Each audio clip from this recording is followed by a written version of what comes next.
السلام علیکم۔ آج کی اس ویڈیو میں ہم بات کرنے والے ہیں مرثیے کے بارے میں، مرثیے کا فن، مرثیے کا آغاز اور ارتقاء۔ آج کی ویڈیو بہت امپورٹنٹ ہونے والی ہے، تو ویڈیو کو آخر تک ضرور دیکھیے گا، اور اگر ویڈیو اچھی لگے تو لائک، شیئر اور سبسکرائب ضرور کرتے جائیے گا۔ دیکھتے ہیں مرثیے کا فن۔ پہلے مرثیے کی تعریف دیکھ لیتے ہیں۔ مرثیہ کہتے کسے ہیں؟ مرثیہ لفظ رثا سے بنا ہے، جس کے معنی ہیں رونا یا ماتم کرنا۔ مرثیہ اس نظم کو کہتے ہیں جس میں کسی مرنے والے کے اوصاف بیان کر کے اس کی موت پر رنج و غم کا اظہار کیا جاتا ہے۔ ٹھیک ہے، یہ تو ہو گئی مرثیے کی تعریف۔ مرثیہ کس نظم کو کہتے ہیں؟ ایسی نظم کو جس میں کسی مرنے والے کے اوصاف بیان کر کے اس پہ رنج و غم کا اظہار کیا جاتا ہے۔ اب اردو میں مرثیہ کسے کہتے ہیں؟ اردو میں مرثیہ اس نظم کو کہا جاتا ہے جس میں حضرت امام حسین رضی اللہ تعالیٰ عنہ اور دیگر شہدائے کربلا کی شہادت کا ذکر کیا جاتا ہے۔ اردو میں اور دوسرے لوگوں کی موت پر کہی جانے والی نظم کو شخصی مرثیہ کہا جاتا ہے، جیسے حالی کا مرثیہ، غالب کا مرثیہ، اقبال کا مرثیہ، داغ کا مرثیہ وغیرہ۔ کہنے کا مطلب یہ ہے کہ اردو میں مرثیہ صرف اس نظم کو کہتے ہیں جس میں حضرت امام حسین یا پھر شہدائے کربلا کا ذکر ہوتا ہے، اور تمام لوگوں کی موت پر کہے جانے والے مرثیے کو شخصی مرثیہ کہا جاتا ہے۔ ابتدا۔ مرثیے کی ابتدا کیسے ہوئی؟ اس صنف سخن کی ابتدا واقعات کربلا کے بعد ہوئی۔ مرثیہ شروع میں عرب میں لکھے گئے، عرب کے بعد ایران میں مرثیے لکھے گئے، ایران سے چل کر مرثیہ ہندوستان میں پہنچا، اور شاعری چونکہ فارسی اور اردو شاعری چونکہ فارسی شاعری کی تابع ہے، اس لیے اردو میں مرثیہ بھی فارسی سے ہی آیا۔ ہندوستان میں اردو شاعری کے ساتھ ہی مرثیہ گوئی کا آغاز بھی ہوا، یعنی مرثیے کی تاریخ اتنی پرانی ہے کہ جب ہندوستان میں شاعری کا آغاز ہوا اسی وقت مرثیہ نگاری کا بھی آغاز مانا جاتا ہے۔ شمالی ہند میں جنوبی ہند کی طرح مرثیہ نگاری کی طرف دھیان نہیں دیا گیا، لیکن بعد میں شمالی ہند میں بھی مرثیہ نگاری کا عام رواج ہو گیا۔ دہلی اور اس کے گرد و نواح کے علاقے سے نکل کر جب اردو شاعری لکھنؤ پہنچی تو یہاں کے شعراء نے بھی مرثیہ نگاری کی طرف زیادہ توجہ دی۔ شروع میں شمالی ہند میں مرثیے کی طرف زیادہ توجہ نہیں دی گئی، دکن میں زیادہ توجہ دی گئی، دکن میں ایک سے بڑھ کر ایک مرثیے لکھے گئے، لیکن بعد میں شمالی ہند میں بھی مرثیے پر دھیان دیا جانے لگا، اور مرثیہ کو سب سے زیادہ فروغ ملا لکھنؤ میں۔ اس طرح مرثیہ نگاری کا رجحان بڑھنے لگا، اور تقریباً ہر شاعر نے مرثیہ نگاری میں طبع آزمائی کی، لیکن بہت کم شاعروں نے اس میں کامیابی پائی۔ تو مرثیہ نگاری میں بہت سے شاعروں نے طبع آزمائی کی، لیکن بہت کم شاعروں نے اس میں کامیابی پائی۔ ان میں میر انیس اور مرزا دبیر کا نام سب سے اہم ہے۔ دیکھتے ہیں آگے۔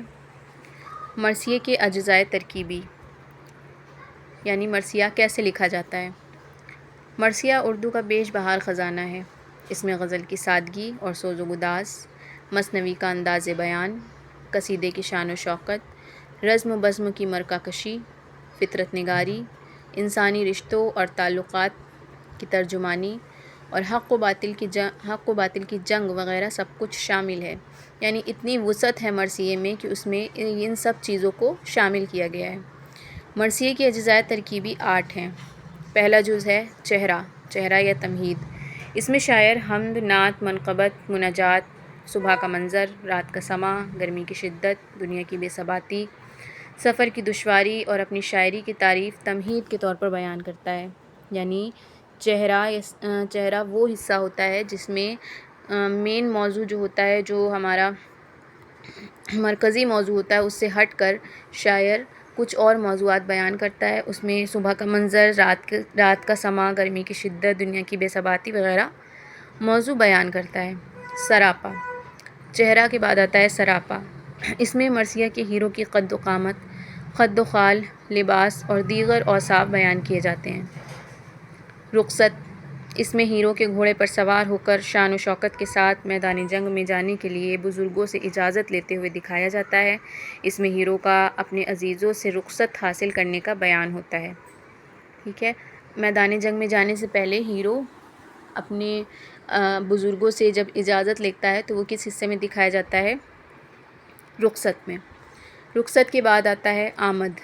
اس میں ہیرو کا گھوڑے پر سوار ہو کر شان و شوکت کے ساتھ میدان جنگ میں جانے اور آمد کے سلسلے میں ہیرو کے گھوڑے وغیرہ کا بھی بیان ہوتا ہے. یعنی جب ہیرو میدان جنگ میں آ رہا ہوتا ہے تو اس کی آمد کا بیان ہوتا ہے اس حصے میں، اور اس گھوڑے وغیرہ کی بھی تعریف کی جاتی ہے.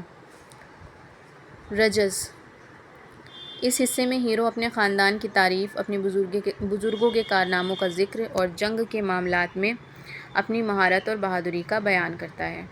رجز کے بعد آتا ہے جنگ. اس میں ہیرو کا کسی نامی دشمن سے بڑی بہادری سے لڑنا، جنگ کے سلسلے میں ہیرو کے گھوڑے، تلوار اور دوسرے ساتھیوں کی تعریف کی جاتی ہے اور جنگ کے واقعات بیان کیے جاتے ہیں. جنگ کے بعد آتا ہے شہادت. شہادت مرثیے کا ایک اہم جز ہے.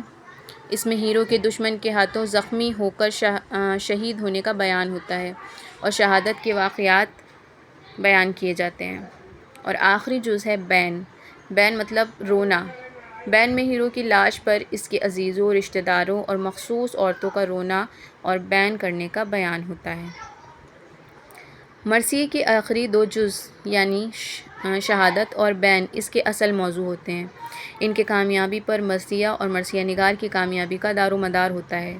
یہی وجہ ہے کہ شہادت اور بین پیش کرنے میں شاعر اپنا پورا زور لگاتا ہے. شہادت اور بین ہی ایسے دو موضوع ہوتے ہیں جو لوگوں کو رلا سکتے ہیں، اور ان کو بیان کرنے میں شاعر اپنا پورا زور لگاتا ہے. انہی دو جز کی کامیابی پر مرثیہ اور مرثیہ نگار کی کامیابی کا دار و مدار ہوتا ہے. اب دیکھتے ہیں مرثیے کا آغاز کیسے ہوا، کیسے اس نے ارتقاء کی منزلیں طے کی. دیکھتے ہیں. مرثیہ گوئی کی تاریخ بہت پرانی ہے. واقعہ کربلا 61 ہجری میں پیش آیا، جس میں امام حسین کی شہادت ہوئی. اس واقعے کو ہر سال یاد کیا جاتا ہے. چنانچہ مرثیہ سب سے پہلے عربی میں لکھا گیا. عربی سے مرثیہ فارسی میں پہنچا اور فارسی سے اردو میں آیا. اردو میں مرثیہ دکن میں موجود صوفیاء کرام کی سرپرستی میں پروان چڑھا. مرثیے کا نقطۂ آغاز شاہ اشرف بیابانی کی مثنوی نو سرہار کو مانا جاتا ہے.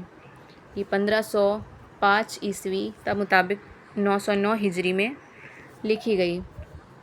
اشرف بیابانی اپنی مجلسوں میں خود تصنیف کیے ہوئے مرثیے پڑھا کرتے تھے. ان کے بعد حضرت شاہ برہان الدین جانم کا مرثیہ ملتا ہے. تو مرثیے کا آغاز کیسے ہوا؟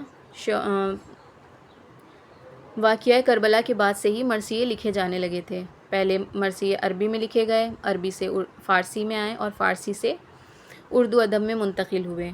اردو کے پہلے مرثیہ نگار کے طور پر شاہ اشرف بیابانی کی مثنوی نو سرہار کو مانا جاتا ہے، جو 1505 عیسوی میں لکھی گئی تھی. اشرف بیابانی کے بعد شاہ برہان الدین جانم کا مرثیہ ملتا ہے.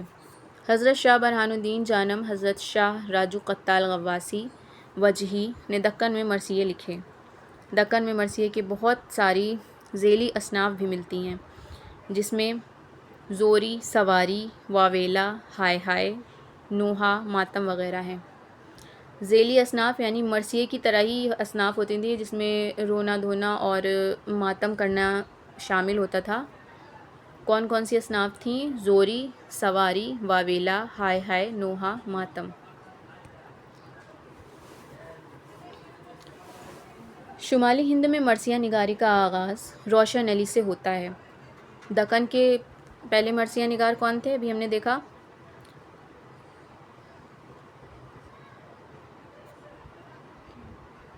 اشرف بیابانی، اور شمالی ہند کے روشن علی. انہوں نے عاشور نامہ 1688 عیسوی میں لکھا. اس عہد کے مرثیہ نگاروں میں فضل علی فضلی کی کربل کتھا کا بھی ذکر آتا ہے.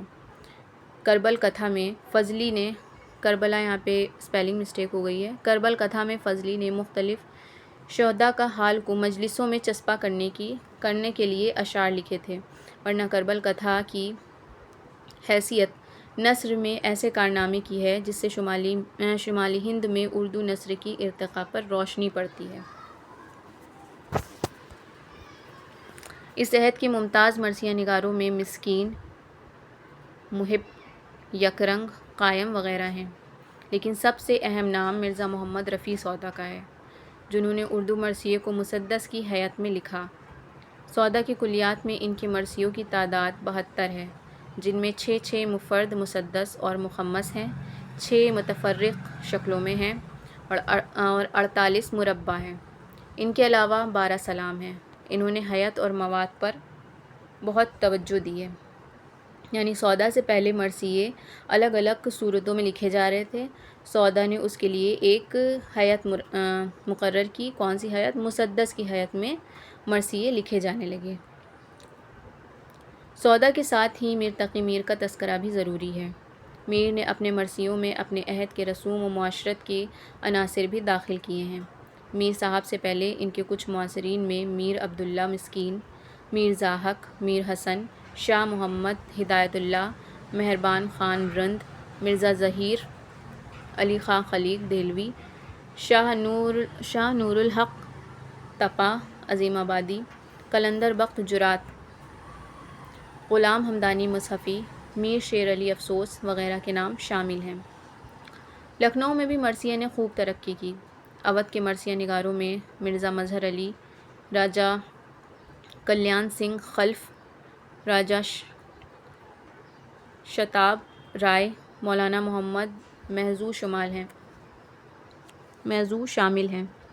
ان لوگوں نے ان روایتوں کی پاسداری کی جو ان کو ملی تھیں۔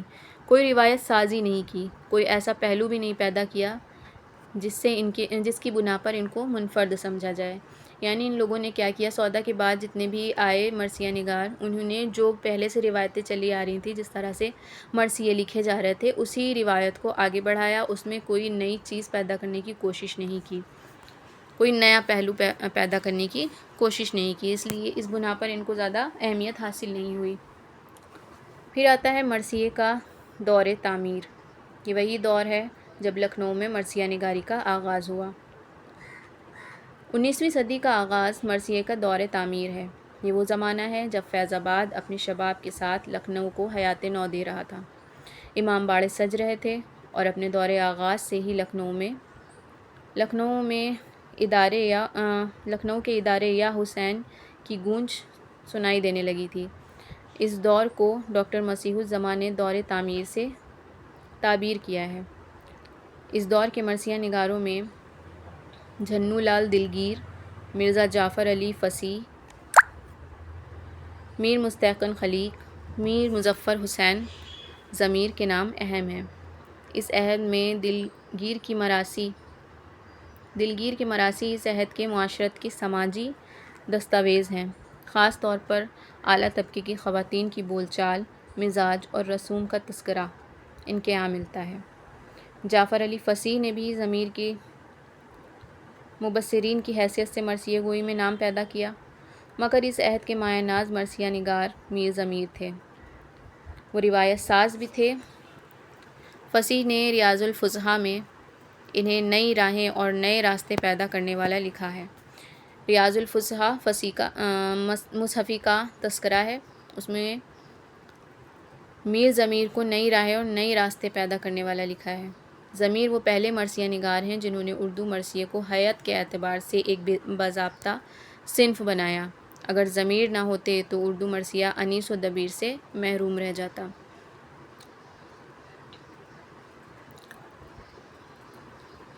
دبیر بہت بڑے مرثیہ نگار ہیں۔ دبیر کے متعلق دیکھتے ہیں۔